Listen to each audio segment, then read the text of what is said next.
муваффақи даври баъдӣ абдулло саид хоҷаев акнун шодӣ дорад, сармураббии мунтахаби гӯштини миллӣ. инҷо хуршед убайдуллоев, боз паҳлавонони гаронвазн, ҷавононе ки имрӯз боз ҳам муин моро ҳамроҳӣ доранд дар тамошои сабқатҳои хеле ҳассос. ёқубҷон боқиев, як тан чеҳраи саршиноси гӯштини ҷудо ва миллии кишвар, паҳлавони ноҳияи Ванҷ. Мелибойзода Фирӯз, варзишгаре ки бо либосҳои варзишии кабуд ба майдон меояд. ёқубҷон боқиев, устоди варзиши дараҷаи байналмилалӣ дар бозиҳои осиёӣ, дар мусобиқоти гран-при ва дар чандин мусобиқоти сатҳи бонуфуз тоҷикистонро муаррифӣ кардааст. паҳлавони сафедпӯш ва ҳарифаш Мели Бойзода Боқиев дар дидори аввал ёдовар мешавем ки бо Кӯганов ғалабаи якумро ба даст овард. дар муборизаи дигар ҳам Амоновро мағлуб кард, ба даври сеюм баромад. ва Мелибойзода Фирӯз дар дидори аввал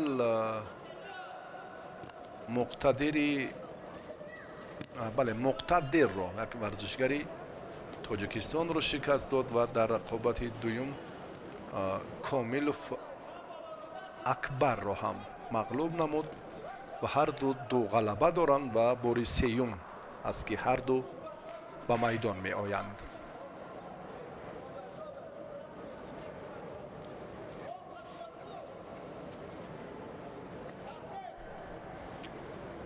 дар муборизаи паҳлавонон ҳоло афзалӣ нест.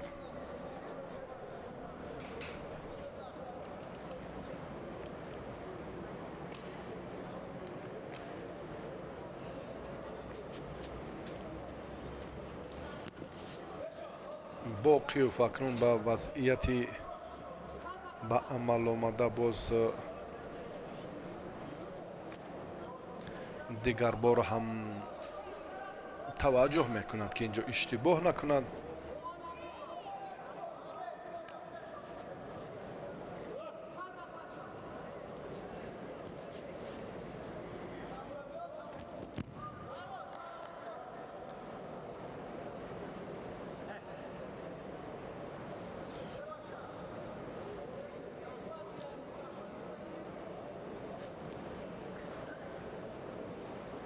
фирӯз ҳам нафари тасодуфӣ нест. фикр мекунам ки майдони имрӯза барояш хеле ҳам боз як таҷрибаи дигарро нишон дод. 2 дақиқа ҳоло довар бояд ба рафти ин сабқат ҳам таваҷҷӯҳи дигар кунад. ба ҳарду фикр мекунам шидо медиҳад ки боз ҳам тақвияти масъулият, тақвияти малака бошад ва эҳсоси бештари масъулият. аммо на, инҷо ягон ҳаракате ки мо дар ҷараёни сабқат дидем барои дарёфти имтиёз ба рости созгор набуд, ҳам аз ҷониби ёқубҷон боқиев ва ҳам аз ҷониби Фирӯз Мелибойзода. Мелибойзода бештар ҳоло бисёр имконияти хубро аз даст дод. чаро ҳарифро озод гузошт, чаро камарбандро инҷо ҳам то ба ҳамон нуқтаи ниҳоӣ қавитар нигоҳ надошт. фирӯз дигарбора ҳамла мекунад. фирӯз дигарбора боз ҳам ёқубҷон боқиевро бубинед ки ба ҳолати партерӣ мебарад. инҷо ҳам усули буғӣ кардан шояд барояш имкон даст диҳад дар ин ҷараён ки боз ҳаракати хубтареро ҳам анҷом диҳад, аммо на. бармегардем акнун ба фурсатҳои муносибе ки мо хеле зиёд дидем, махсусан дар мусобиқоти имрӯза дар нерӯсанҷиҳои паҳлавонони вазни то 66 кило, чун дар хусуси бори 8 сурат гирифтани ин мусобиқот گفتیم که برای جوانان ما یک زمینه دیگر می شود، یک تجربه دیگر خواهد شد. باقیوف آی آی آی حرکتی خیلی هم عکسی عملی خوب بود. باقیوف الکی یک مرتبه با اشتباه که راه داده است دیگر باره نمیخواهد که خطا کند، اما اشتباه کرد. دو شیدو گرفت. این روند رو هم داور البته کاملا تحت نظارت خود قرار میدهد. یک مبارزه که اینجا مشاهده کردیم به حالت تکراری امتیاز، دریافت امتیاز زمینهش موجود بود اما خاتمهش نه. یعقوب از بند و اسلوب‌های جدا خوب واقف است، اما در حرکت‌هایش اشتباه به نظر رسید. از این الکی فیروز ملی بایزاده روح الهامی دیگر گرفت. با مثل رقابت پیشینه که یعقوب باقیوف داشت، چون در دقیقه های آخر توانست غلبه به دست بیارد.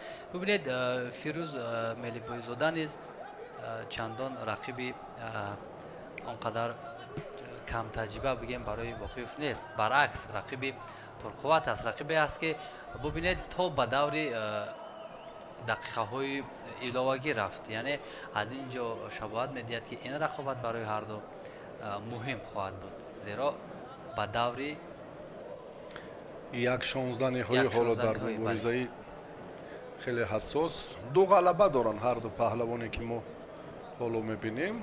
در مقاومت یعقوب جان مشکلی پیش آمد، مخصوصا فیروز این کارو خوب انجام داد. فیروز مجبور کرد که باقیوف با اشتباه به خطاگی را دهد. میرزا جمیل رمضانوف پگاه ما این پهلوان را در وزن تا 81 کیلو میبینیم یا نه، این بعد مراسم قرعه‌کشی یعنی در وزن کشی امروزه شام امروز معلوم خواهد شد. یعقوب باقیوف نزدیکتر که شد با رقیب کار رنگ دیگر میگیرد. فیروز وضعیت رو برای خود مشکل کردنی نیست، اما چند عامل چند حرکتی که بیشتر اینجا رجوع کرد خوب انجام نیافت، چون که عکسی عملش رو دید و یعقوب هم بیشتر دفاعی خوب هم انجام داد. اینجا ببینید یعقوب حریف را تله داده از میدان بیرون کردنی است، اما در اینجا موفق هم نشد. ولی برای یعقوب باقیوف خیلی وضعیت چندان خوب نیست. ببینید الکی دو شیدو دارد، در صورت یک اشتباه یا که کم فعالی هر دو ورزشکار میتواند شیدوی سیوم به باقیوف داده شود و غلبه به فیروز. از همین خاطر باید احتیاط کارانه یعقوب کوشش کند که این رقابت را ادامه میدهد. ولی ببینید یک پرتافتی خیلی با سرعت و ماهرانه فیروز، اما یگان نتیجه به دست نآورد. خوب است که ببینید سابقه داران، همون نفرانی که با گوشتینی ملی گوشتینی جدا محبت دارند، امروز دست پروران خود سابق مثلا شاگردان خود و همون ورزشکاران آینده ما را نظارت میکنند که این هم گمان میکنم که برای ورزشکاران یک الهام دیگر هم میبخشد. بیش از 12 سال خیرالله عزتوف چهره که منظور کردن سرمربی منتخب گوشتین ملی بود، دست پرورانش و در مجموع امروز هم بسیار تربیه درستی خود پهلوانان شهر و ناحیه‌های کشور در گوشتین ملی است که امروز ما شاهد جالبیت گوشتین جدا میشویم. فیروز فعالتر شد اندکی، اگر این کار هم چنین جریان گیرد یعنی فشار باز هم دو چند و سه چند شود، داور مجبور می شود که برای بنابر سببی و واقعا هم اینجا بیشتر فشار فیروز ملی بایزاده تلاشش در این روند هم بهتر بود. یعقوب جان باقیوف تا اعتراض دارد از این حالتی به عمل آمده. یگان جای گفتگو شبهه هم نیست، یعقوب جان گوشی نگرفت. سیومین شیدو و این ورزشگر را ببینید که چگونه بیشتر تلاش پهلوان خیلیت کبود داشته بود. ҳаракатҳои ин варзишгар чӣ ҷои гилла дар майдон ҳунарнамоии ҷолиб ва масъулият бештару зиёдтар бояд ба назар расад. боқиев аз идомаи роҳи мубориза маҳрум шуд. Дар сабқати 8-1 ниҳоӣ